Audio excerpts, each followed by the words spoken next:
Gold has stopped on the extension of the price-time angle that was created 50 years ago, in 1980.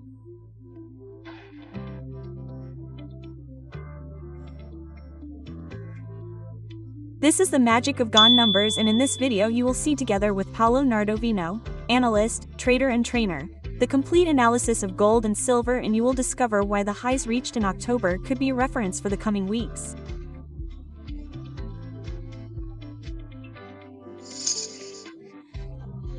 Hi, I'm Aga. I've been working in trading since 2009, and I created this channel to support your trading with market analysis, trading strategies, tutorials and videos on the psychology of money.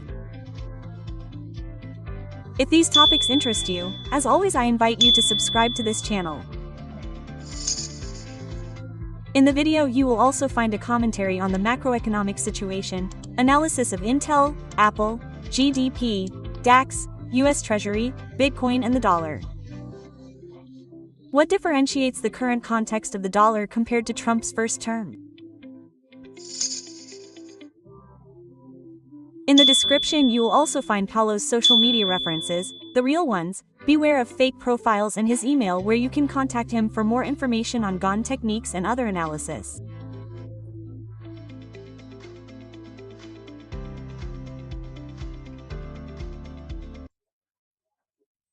So, I've made a brief summary of the current situation, mostly from a macro perspective, and of the aspects that could be, let's say, positive and negative for the markets in the short term. Among the positive aspects, I've mentioned the fact that buybacks are resuming because the quarterly results are over. The agreement with China, and even if it's certainly not a perfect agreement and who knows how long it will last, it's still an agreement in the end.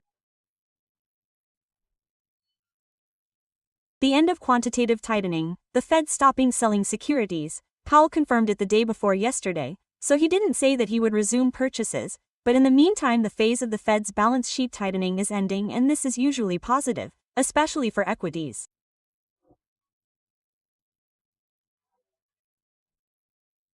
The favorable seasonality, which is in any case somewhat questionable after what you said about the cyclical trend that has changed. This year it's different. There might not be favorable seasonality now in November.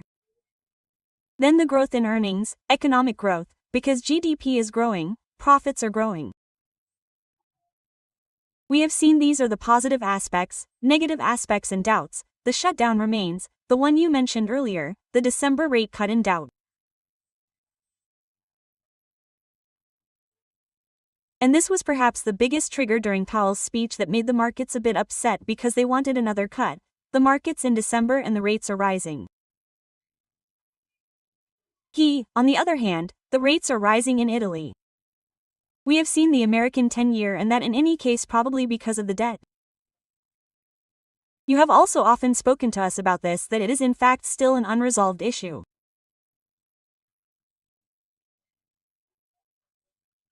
Inflation that is not going down, and also this fact of the consumer credit system of regional banks is the entire system that is not protected, like the big banks, by the Fed that is currently under stress. And in addition I would also add the rebalancing, because the month is ending. Probably from the point of view of asset management there is some intervention that the managers need to make.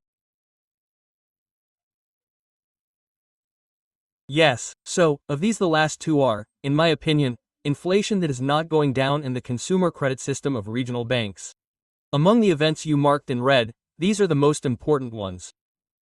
In my opinion, there will be a revival of inflation. We have had data since May. Inflation has always been either stable or rising. But the latest data, which is a 3% breach, let's say, the market celebrated the fact that it was in line with expectations, but it is not the target that the Fed had previously set.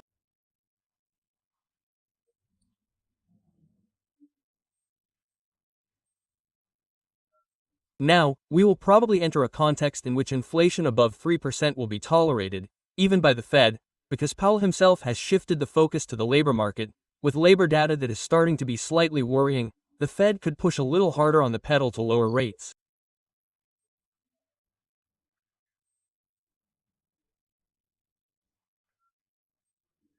Now, the labor market, the data is not that worrying in itself, but looking ahead they show weakness. It is also a worrying situation because the showdown has now lasted almost a month, so there are also those who had benefits or employees who were unable to make purchases this month.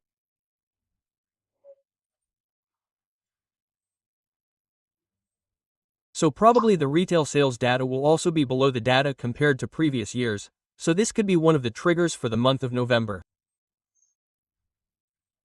The picture you have painted is a complete picture. It is true that the bypasses picked up, but the market did not really feel the interruption of the bypasses. That was not the reason why the market continued to rise, it was an element, but now they will pick up again. There are some stocks like Nvidia that will publish their quarterly results later, so they will have the opportunity to stop the babe at the beginning of November until the 3 monthly results.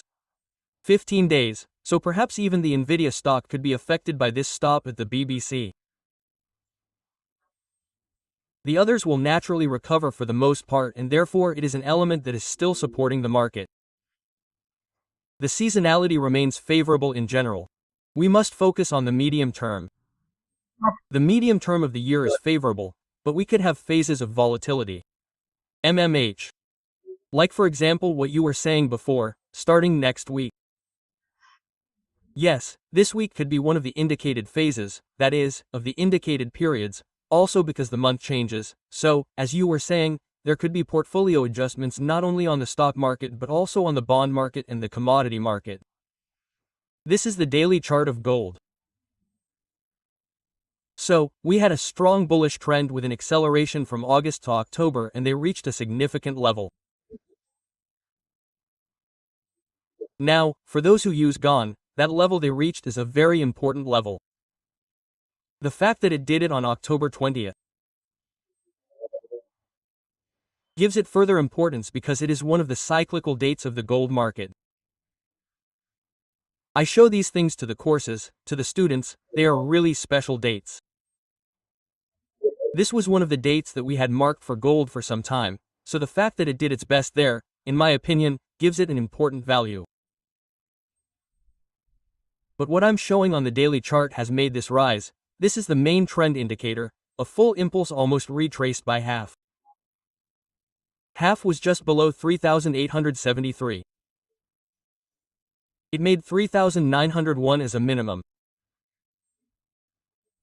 Now it has tried to rise, but in my opinion until it recovers at least the 4,002 area, the structure also on the daily chart remains a corrective correction structure. But the most important thing I wanted to show you, then we with Gann, we study all the history, on gold we have all the history, and looking at all the history we can show that the top. But is this gold cash or gold futures? Futures. Gold futures. Okay. So, the gold futures market was born on December 31st, 1974, so we have data from 74 onwards. 50 years. 50 years, and the historical low was made in August 1976. We know that it was made at 100, even though on that day there was a contract, the October contract that reached 998, so even 800, but on the data we have and on the graphs we have 100 as the limit. Now I'll show you a very important monthly graph. This is all the history from 1974 to today. This is the start of the future from January 1975 because it was incorporated on December 31st, 1974, and this is the historical low made in August 1976. Well, after the historical low there was a phase of growth with a huge climb like this one.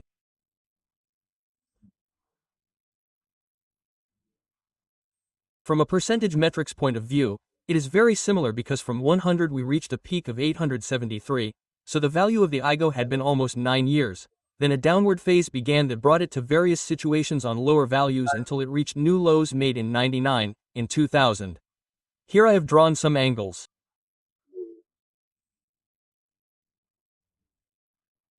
These are the angles that are drawn mathematically. It touches exactly the minimum, the angle here, and then starts. Yes. But what I wanted to show is that from the month of the maximum we start the angles from 0, which are a Gann technique, the 0 angle, the 45 degrees angle, which is the red line. It is an angle that is a long-term monthly price time. We have now gone to do the angle test exactly in the month of October of 2025, it passed over point 4,392. Exactly, it made 4,398, and this is the month. Now, if I show it in candlesticks, here there was a price range. That was one of the 2025 targets between 4,320 and 4,420. There are, you see, two targets. But here the corner, this is the corner, here it passed exactly at 4,000,392, which was, if we look at the daily chart, the first of the three highs it made. It did so on October 17th, on Friday it made 4,392 as a high, on the 20th it made 4,398, on the 21st it made 4,393, and then it went down. Here is one side. On the monthly chart it is important, that's why I was saying it is important today to see how the month ends, which if I show it in candlesticks, this is the candle. There is a huge spike on the monthly chart with a precise test made at the corner. This type of spike in the past has always determined medium to long-term bar reversals. Let's pay attention. Gold here has reached a target for this year. It has reached it with extreme precision looking at the race techniques. This candle here is very reminiscent of this candle here. See? Monthly candle, big spike. Tonight's close is important here. Now, gold is doing 4,020, so we are 380 points. 370, 78 points below the high. Let's see where it closes. If a candle were to close as it is closing, this is in my opinion, an important alert, very important. So even listening to the investment banks that give targets at 30,000 in a row, I would be more cautious because gold has made a move, both gold and silver.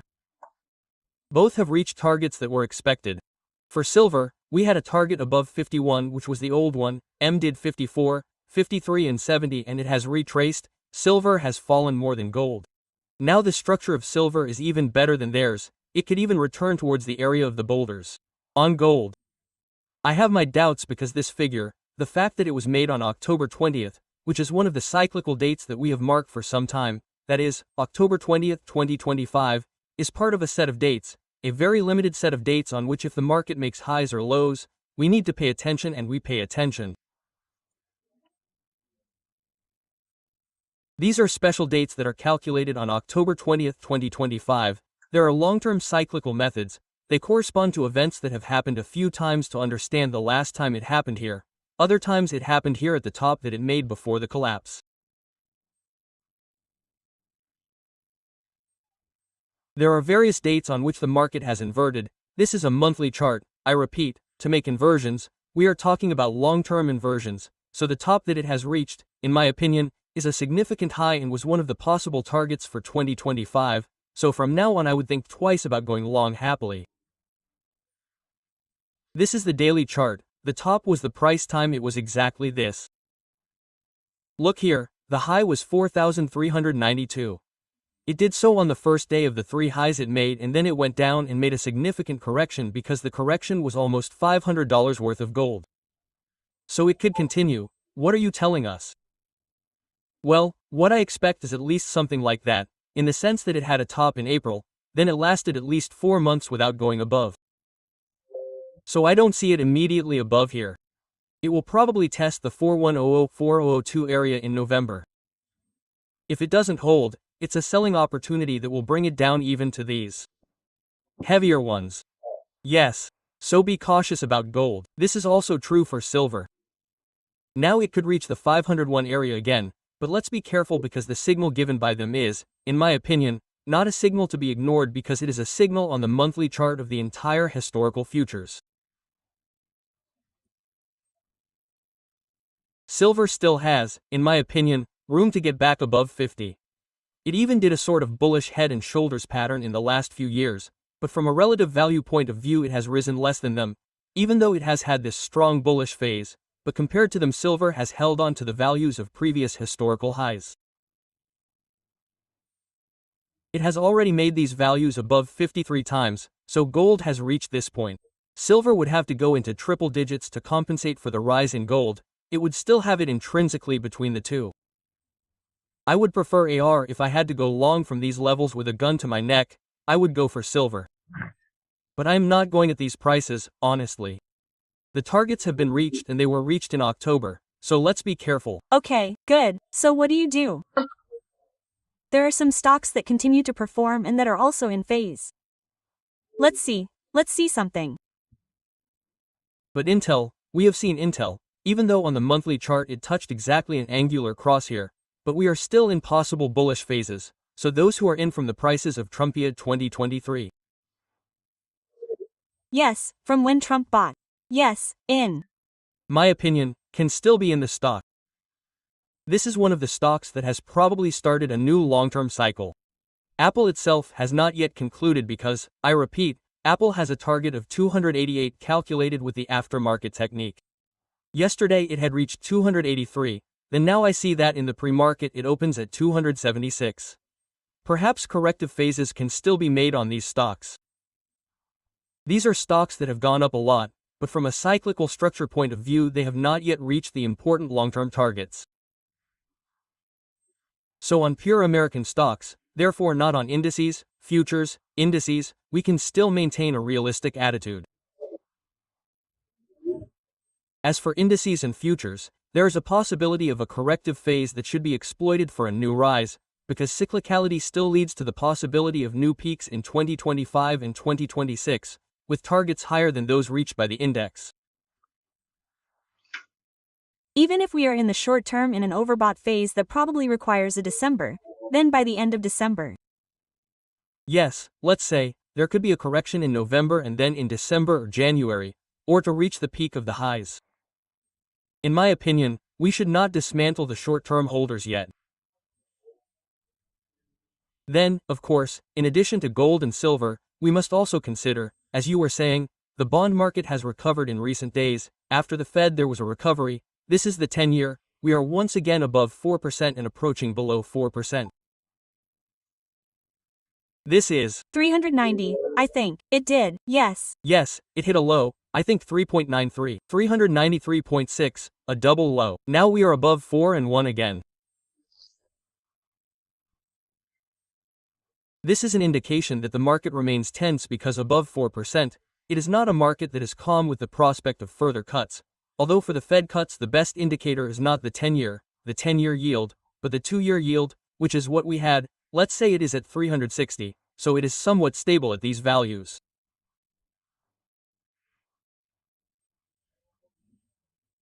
These were values that it had already reached in August. As we can see, the 2-year had already anticipated this cut in August, but for now it is not falling further. So the market in general, looking at these yields on government bonds, is not entirely convinced of the further cut in December. I expect a resurgence of the breach in 2026, 2027. In my opinion, the Treasury in 2026-2027 will see a revisit of the highs. 4E8 this area here, 4E7, 4E8 this area also depends a lot on the fact that in May there will be a change of chairman of the Fed. It will certainly be a Trump man, so there is also this. Then we need to have the conditions of the market in general, because if we do not take into account the fact that inflation is not falling, because then the news is this: for now inflation is stable at 3%, if it were to rise above that I do not think the central bank could cheerfully cut rates. This is a signal for now. Technically it is not a worrying signal because it is only retesting the upper part of the channel, but the fact that it has risen so quickly in the last 2 days is a sign to be careful. DAX and FIB. So, at the moment the DAX has remained somewhat stable, that is to say it has not followed the American market in terms of the continuous rise on the weekly chart. This is a weekly chart. There is a divergence on the main trending behind it, that is to say a high. This is an out-of-concept high that signals a correction phase that is coming. By the way, we are almost at 24,000 again. It did so last week, testing 24,000. Today it made a low of 24.50 to 57. It could also break through the 24,000 area if the American market begins a corrective phase. So we could easily find ourselves in the 238 to 23.7 area before a new correction phase. The target, if the weekly out-of-concept high is formed on the chart, is 23,263, which is the low in September. However, it is not yet a hypothesis of signals, so we are evaluating it. However, the bearish phase is there. On the DAX, we are experiencing a more than bearish phase of slowdown in purchases. We had an important high for the Italian index, which was stronger. The banking sector is still driving the trend. We are heading towards the highs of the period. We are in a wide lateral range. If the American market were to correct, we could retest this support area below. In the long term, I am still positive on the Italian market. The trend will probably continue and we will see at least the highs that were made in 2007, therefore above 44-45,000. So, Bitcoin made a top at the end of September in the 126,000 area and from there it has remained a bit at a standstill. It is oscillating between 100,003 and 100,015-16. The thing that must be said is that the time window expected for an extension phase is ending. We are entering a cyclical phase that historically, although we cannot talk about a long-term history because Bitcoin was born in 2009, so we have a very short history. However, historically, on the cycle we are following, we are entering a time window in which a phase of stagnation or correction is more likely than an extension phase after the November window. But do you think a sideways movement is possible? Question mark. Well, the previous cycles predicted strong bearish phases because cyclically we have had some declines. These blue lines measure them, but those were different conditions because there were no institutional investors in the asset. Now, for a few years now, institutional investors have entered the asset, so they make the possible correction more stable. Before it was correcting by 80%, 77%, these are the previous levels. Now perhaps it could even go back below 100,000 or reach 80,000, which is the minimum it has reached this year, 76,000. I don't expect the minus 90 to 80% it did in previous years because it is supported by thematic Bitcoin ETFs, ETCs and institutional investors, so there is a correction phase. From a civic point of view, however, the window of marked extensions is ending. Next year, however, let's say, from November 25th to September to October 2026, a correction phase of these is possible, which will always be a buying opportunity because I have a long-term view on Bitcoin that is re-evaluating. But do you have an idea of a target that is perhaps important to reach? Important targets. The thing that must be said is that every time it makes a minimum, the minimum is always an order of magnitude higher than the previous minimum. Here it made the minimum at 3,000. Here it made it at 15,000, the next minimum will probably be between 70,000 and 80,000. The extensions, the maximums are always 7 to 8 times the previous maximum. It has now reached its peak of 126,000. The next cycle could see it even above 200-300,000. This is the history of the asset and by now I believe that even the most skeptical have understood that it is an asset that has rewarded buyers in the long term. Looking at it from a long-term perspective, you can also see much higher targets than those reached with a 4 to 5 year, 10-year perspective. In fact, we have seen the dollar strengthen in these early stages of the correction. Yes, there was a drop below 1.16. So, the chart that I always look at is this monthly one here that you have already seen on other occasions. We had reached a target here, the 1119 area was a target. Now, as long as levels are not violated, a very important level is 1.13. As long as we are above 113, these are natural and physiological phases of market correction. Now there is weakness. In recent days, there has been a violation of 1.16. The low of the month was made here at 1542. This is the future, that is, the future. So the 1.15 area, which was the old high that it made in April, is a first support area. The 1115 area is a support area. A violation of 1115 could also bring it back to the 1.13 area. This is an important support, structural support, the maximum identified. This one here, which is 11 to 7, which is this top here, must hold to support the bullish structure. If it holds and returns upwards, it is then possible to see it above these targets here because in the previous Trump administration cycles, from 2016 onwards, the top was reached in 2018 here at 125 and the climb that it made is very similar to this one. Here, we should be in this phase here, in this retracement phase here to then do this, It is precisely a cycle linked to Trump's actions. This movement that has made an upward movement is very similar to this one. Then we are now in this phase here. It could do 12 months, November and December with lows, October and November with two lows, one slightly lower than the other. It goes to test the previous high and then repeats. A pattern that could repeat itself is this one. Thank you. Thank you very much, Paolo. We'll meet in a month, if you like, maybe around mid-December to see what happened. Sure. I'm always very happy to share this hour of study with you. And thank you. Thanks again, Paolo, and happy trading. Bye. Thank you. Yeah.